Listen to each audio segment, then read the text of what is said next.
As with previous quarantine happy hour lookbacks, I assure you that each of the wedding reminiscences and surprises in this look back are totally and unfortunately true, just as they happened to me. To this day, I have no problem remembering them. It's now been months since my last quarantine happy hour Life of Frank Sinatra look back. This latest essay-like retrospect I've titled Role of the Music Accompanist, because for many years I have myself been a music accompanist as well as a live music performer. My lookbacks are mostly related to music, but sometimes even to trains, baseball, astronomy, and so forth.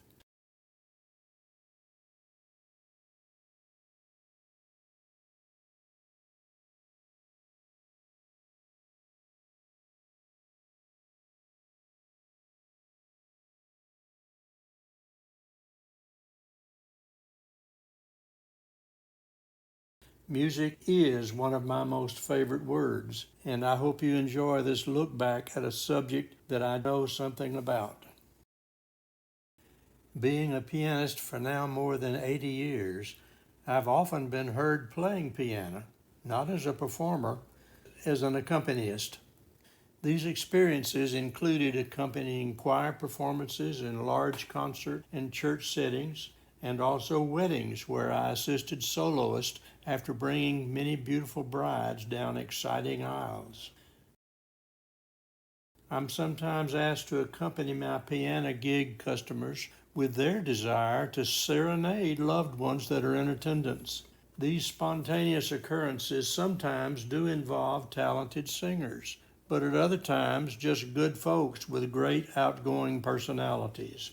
A particularly exciting time for me has always been playing music along with a full orchestra, when I actually am accompanying the orchestra and not the reverse. Group sing-alongs focus on the group, not the music and not the accompanist.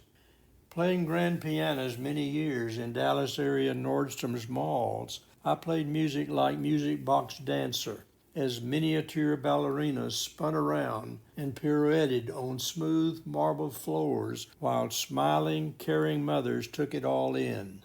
I also enjoyed such moments, honored to have been the on switch in the little dancers' minds. And certainly there have been many times when I provided music for grieving families and for funeral service soloists. As a performer, throughout my music life, I was fortunate to have spent several years performing and accompanying peers as we were all members of our small town's music club. Each month, along with supportive parents and invited guests, we became confident and unafraid of really being part of presenting live music. Those frequent evenings where I played piano as an accompanist for other aspiring club artists, I learned valuable lessons in both understanding and committing to the role of an accompanist.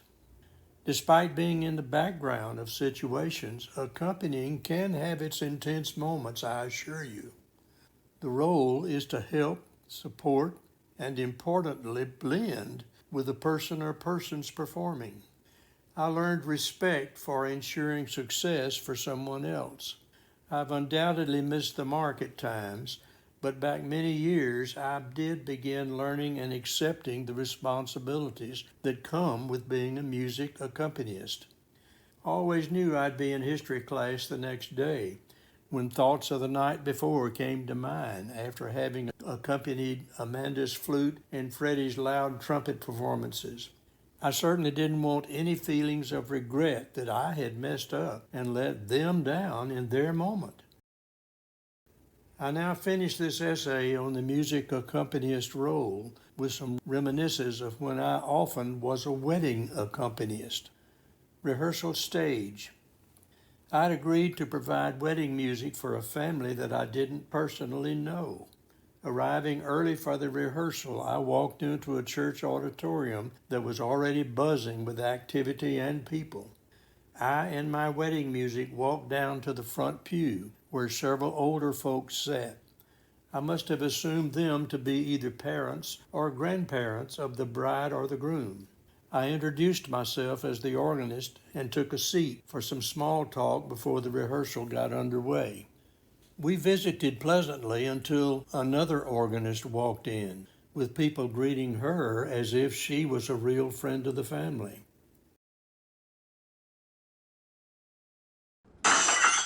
Then the parents or the grandparents and I just parted silently.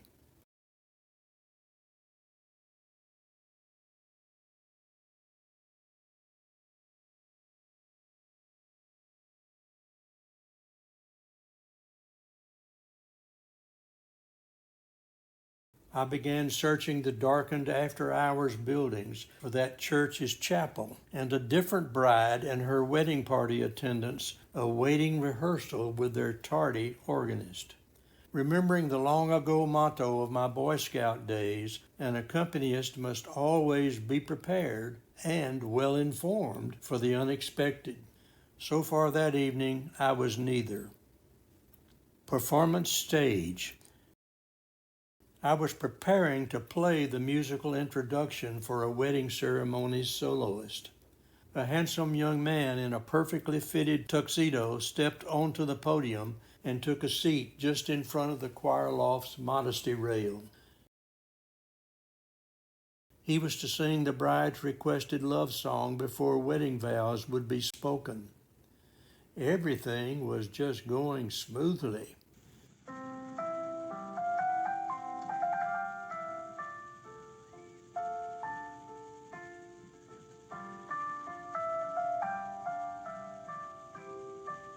Weddings are festive occasions, with some settings more formal than others. This wedding was definitely deep into its formal setting. The many well-dressed attendees mirrored the quiet formality of the occasion as the ceremony had progressed. As accompanist, I had already been in charge of delivering the beautiful smiling bride and her proud and impeccably dressed father down the aisle to the altar with a resounding pipe organ rendition of traditional Lohengrin wedding march. All was happening again in perfect but excited serenity and with the apparent unfolding of a perfect wedding ceremony.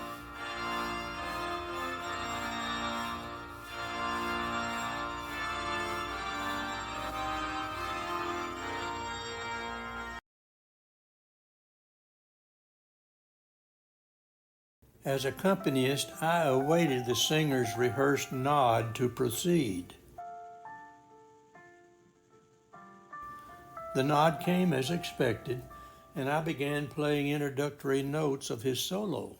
All audience eyes were trained on the altar, where the officiator, the bride, the groom, and their attendants all were in place and poised for the upcoming wedding love song. My eyes had turned toward the microphone, where the man now in charge of everything good would be standing. The accompanist must blend, not bend, the moment.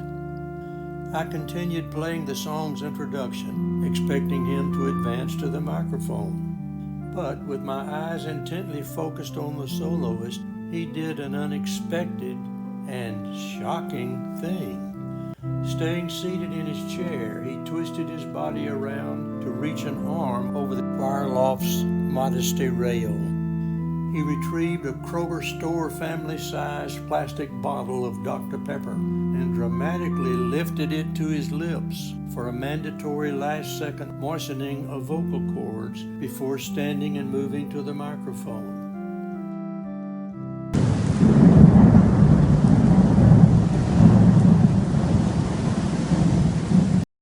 Okay, you can pause now and take a deep breath.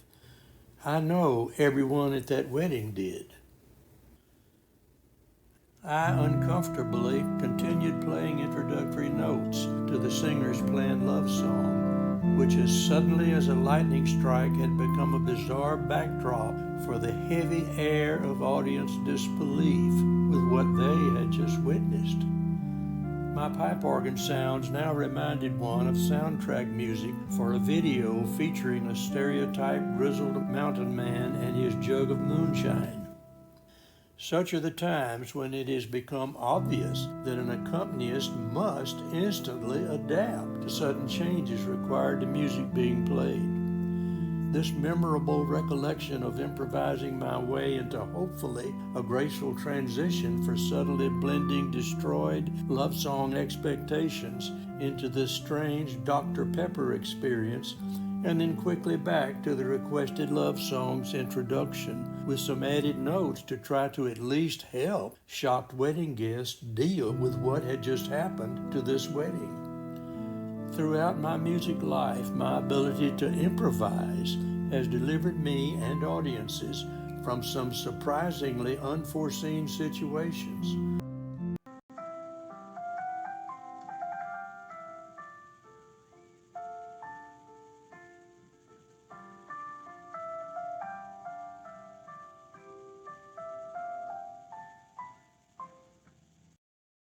Concluding stage. Given the number of years and my numerous weddings accompanied so far, I dare to offer advice to all wedding coordinators and to brides and their ushers and groomsmen.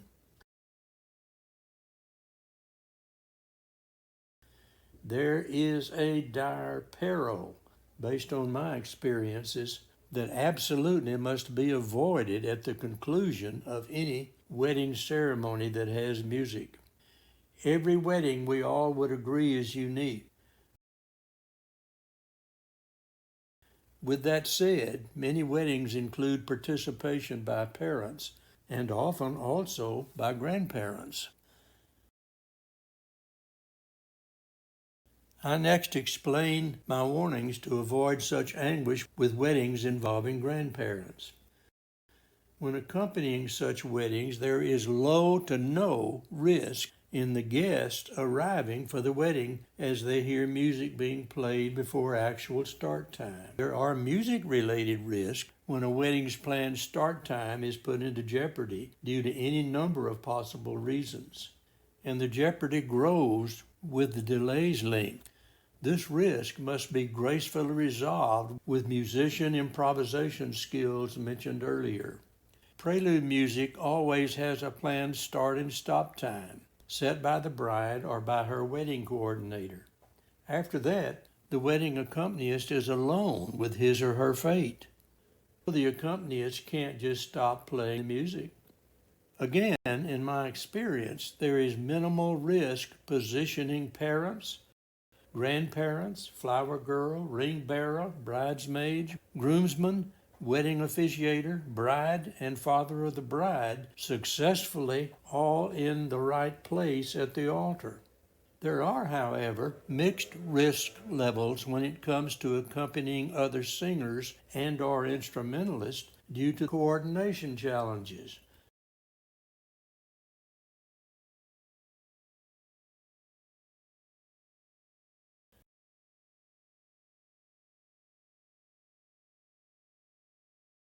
Blend in such situations always at least requires starting and stopping together at the correct practiced intervals.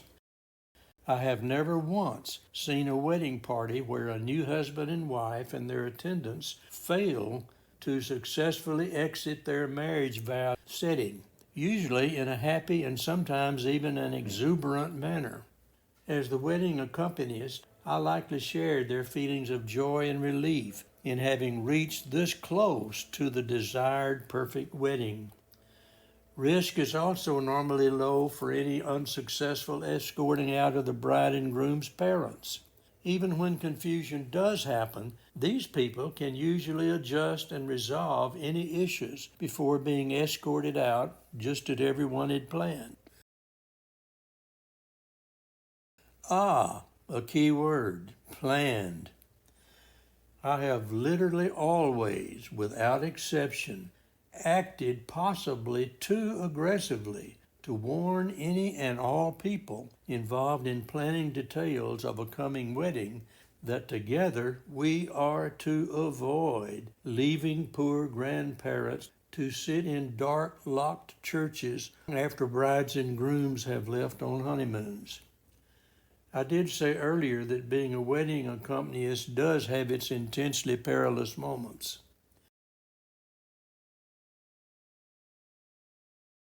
The mixture of wedding recessional music, a deliciously happy newly married couple, proud families, friends, and admirers, still beautiful and vibrant bride attendants, and the people busy with last-second reception stuff are cherished parts of any wedding.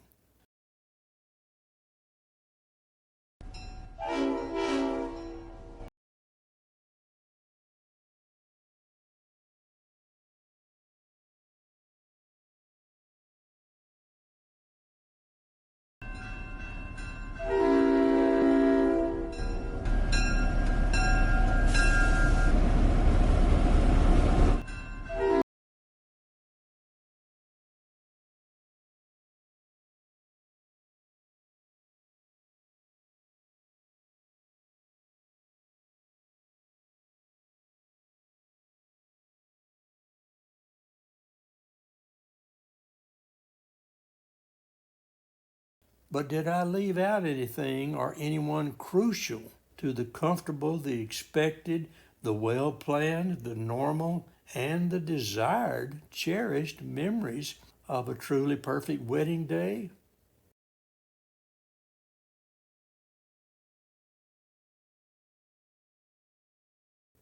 Yes, I have left out some key players. In all wedding rehearsals, I, as accompanist, have strongly urged everyone, and particularly ushers and groomsmen, to be unfailingly alert to those dangerous moments following parents being escorted out. Everyone always assures me that all of their players can be trusted to understand their responsibilities, and they usually gracefully accept my aggressive warnings. Everyone does want it to be just right.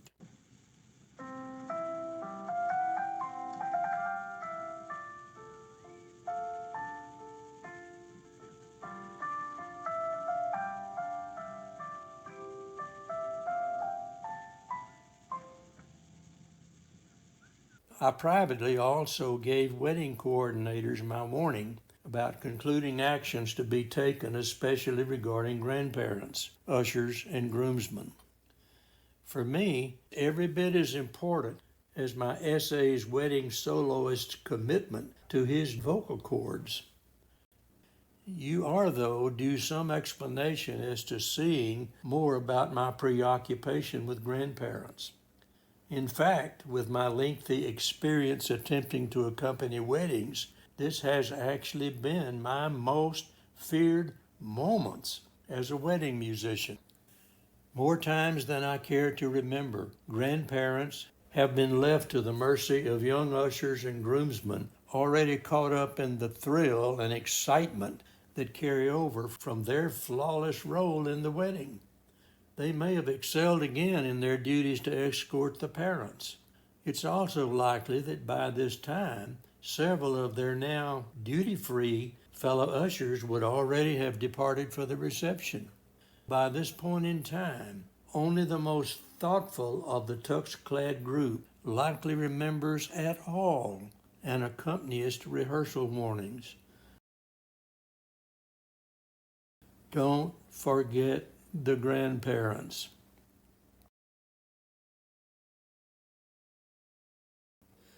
At this point, I pause for 20 seconds without commentary. You can feel free yourself to time this interval as if you were also in the audience.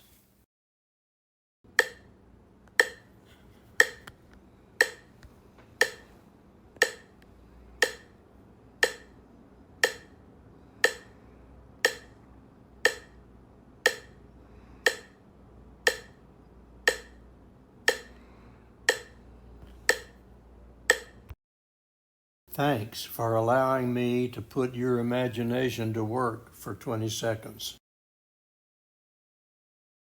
For the remainder of this look back essay, I trust you now to have used your imagination and memories to comfortably actually be in your seat at this wedding. And if you've brought family members or some close friends with you to the wedding, no problem. There's plenty of room just next to you. At this point in my look back, I hope now your imagination and your memories of weddings that you've attended and your state of mind when you were there after the newly married couple and their parents have been escorted out and are on their way to the wedding reception. You shortly will join them at the reception as soon as grandparents have been escorted out and the ceremony is at an end. You're glad you've shared the togetherness that weddings can bring.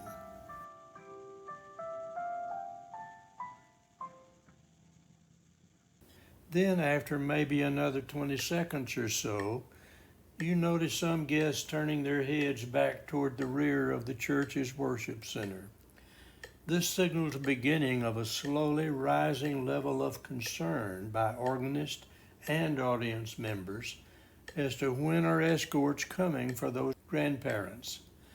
Such audience concerns do, for the moment, remain privately and acceptably under control. A downcast organist, however, already knows and begins with certainty to fear the approaching repetitions of Mendelssohn's recessional music.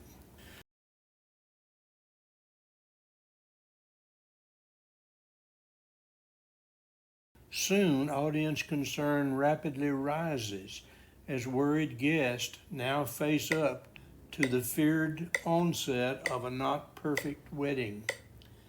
As accompanist, I share their uncertainty, but personally stay busy trying to make everyone's next trip through Mendelssohn as fresh and louder as possible than their prior trip.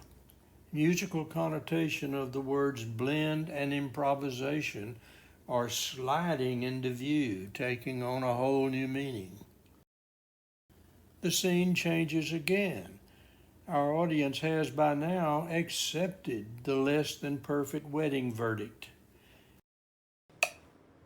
Their uncertainty and discomfort changes to now focus on how much more can that organist do about this unfortunate and unforgivable situation. The poor organist, however, has been here before and remembers that there is yet two more scene changes which will bring some closure to the struggling audience and musician turmoil.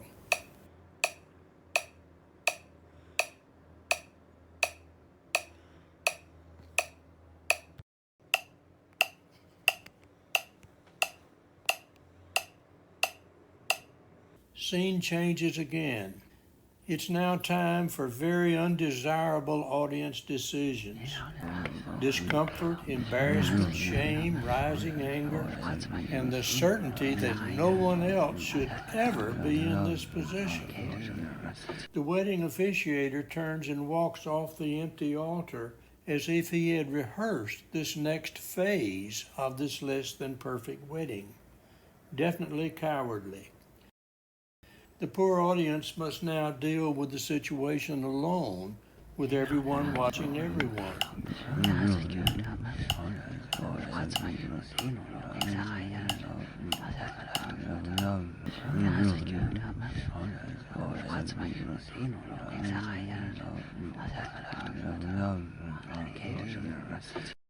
The organist has again launched into Mendelssohn, undoubtedly now for its final run.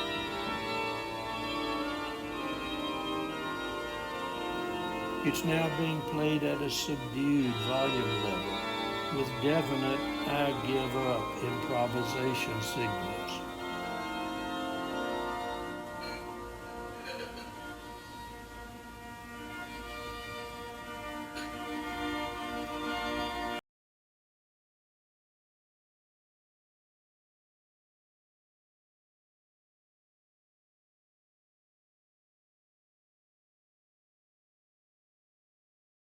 With Mendelssohn at last silent, The defeated organist switches the king of instruments to off before sliding as inconspicuously as possible off the bench.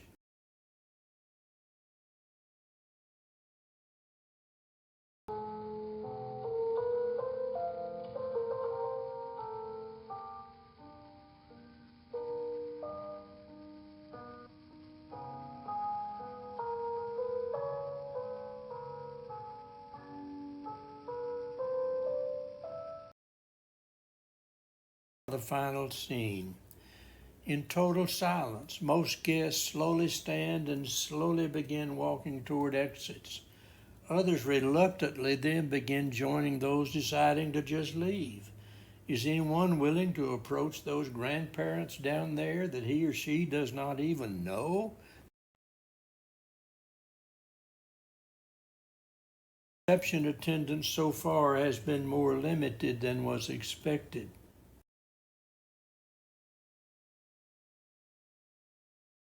Bride and groom and their attendants are celebrating the perfect wedding big time.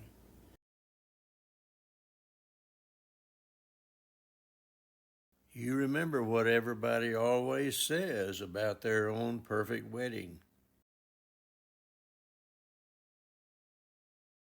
Piece of cake. Wedding cake.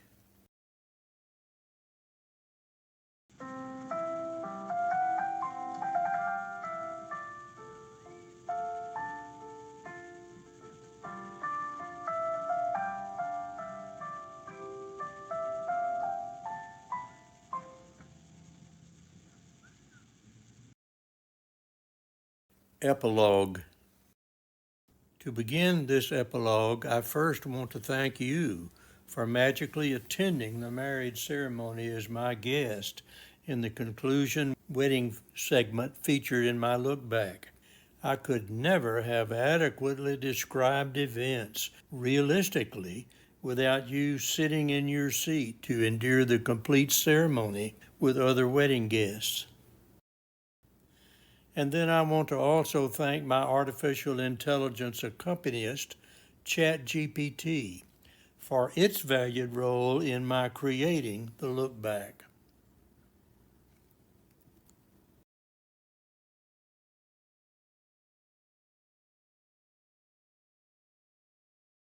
With ChatGPT's accompaniment, I can be an accompanist for the iconic.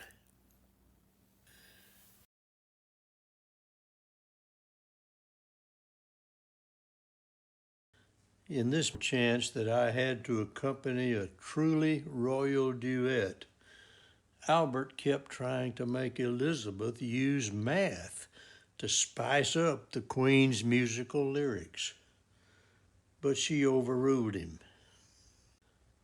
I'm sure now that when watching this look back of me accompanying these iconic folks, you may need a little time to be certain they are who they're actually supposed to be. I'll give you a few moments to convince yourself that every member of this iconic choir is, in fact, who you think he or she really is. Remember my quarantine happy hour commitment to truth in lookbacks. Left to right, first we have the tantalizing and beloved Dolly of Dollywood, and then cinema's acclaimed beauties, the sexy Marilyn and the gorgeous Elizabeth. The king, of course, personally chose just where he would stand to sing, just next to the ladies and with enough room to move around. Then comes Lucy and Bill, an unlikely pair for sure, but Lucy has always wanted to be a Shakespearean actress. Julius and George, when not singing with the choir, are often on the road with their horses, touring subdued territories while headlining in war leadership seminars.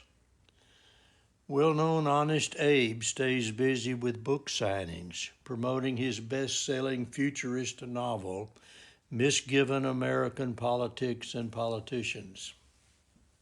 Gandhi, the choir's revered soloist, Compose the group's first gold medal recording. Be the change that you wish to see in the world. Mother Teresa, globally loved for doing everything with love, has forever required a disciplinarian and the most talented second alto.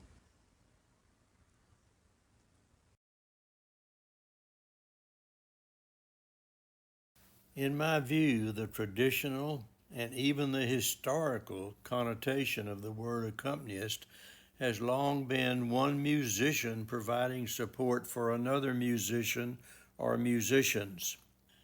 I suggest, however, based on my time being one, a maybe more meaningful connotation of a musician providing support for another musician or musicians, or support for other varied music and non-music related activities.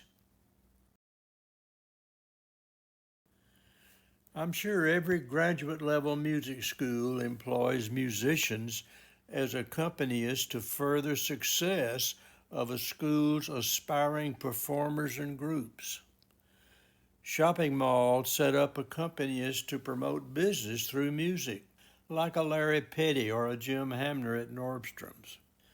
Athletic events have halftime shows with marching bands, which are accompanists to team competitions on the field or the floor. People do often enjoy a not too close musician with their food and beverage orders.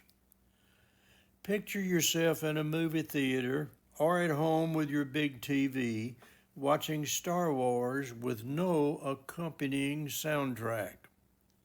And remember, it's accompanist somewhere that created the full sound and visual experience. Blockbuster duet music albums like Tony Bennett and Lady Gaga or Barbra Streisand and Neil Diamond are certainly collaborations. There's no musician A building a musical foundation for another musician B. Neither famous music icon is the other's accompanist. Remember all that background music that's supporting both artists. Thoughts from my experience on the definition and connotation of the word accompanist. The two words performer or performance may often be joined at the hip with the word accompanist. At first, you might cringe at the thought of activities surrounding couples getting married being called a performance. But weddings often include wedding music, so there's an accompanist or accompanist providing music for those wedding activities, and hopefully as worthy parts of perfect weddings. In my Look Back's conclusion segment, I ask you to go with me to the wedding.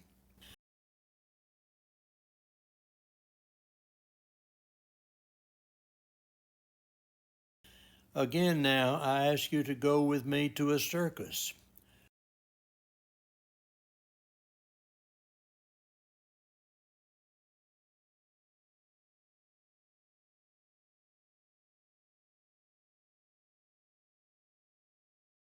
What is a circus band really? A circus band is, to me, obviously an accompanist with a group of musicians providing a foundation of exciting music for spectacular performing actors like circus elephants, clowns, horses, fire eaters, lion tamers, and trapeze artists. And don't forget that tuxedo cloud announcer with the booming voice, introducing, or actually accompanying, literally everything that happens so you don't miss anything. I finished my look back with thoughts on role of an accompanist by asking you now for a third time to again go with me.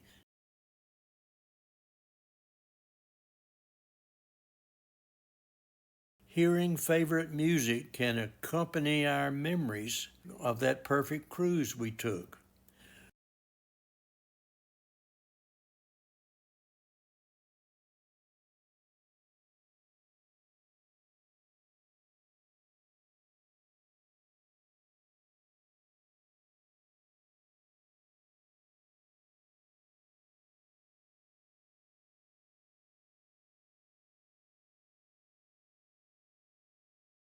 Walking a beach alone, hearing surf can accompany needed deeper times for reflection and self awareness. The astounding miracle that is the sun's rays can accompany the bringing of life into stained glass or magnifying the beauty of a butterfly's wings.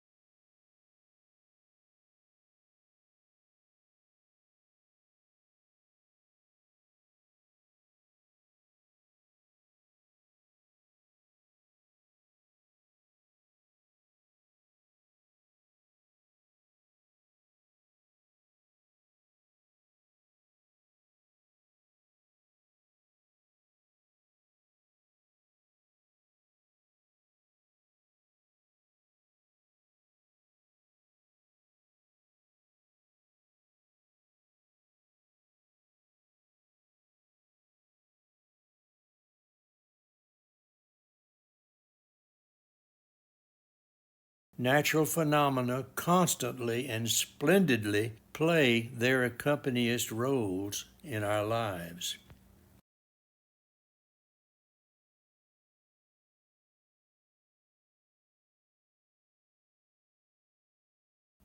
Thanks for watching my look back on the wider and more wondrous scope of roles of an accompanist. Looking back on my life, the roles of being both an accompanist and a performer have been fulfilling and uplifting. I've been blessed with my times in both roles for many enjoyable years. Such blessings must be accompanied by my gratefulness, and it is. Thank you, Jim Hamner, July 2026.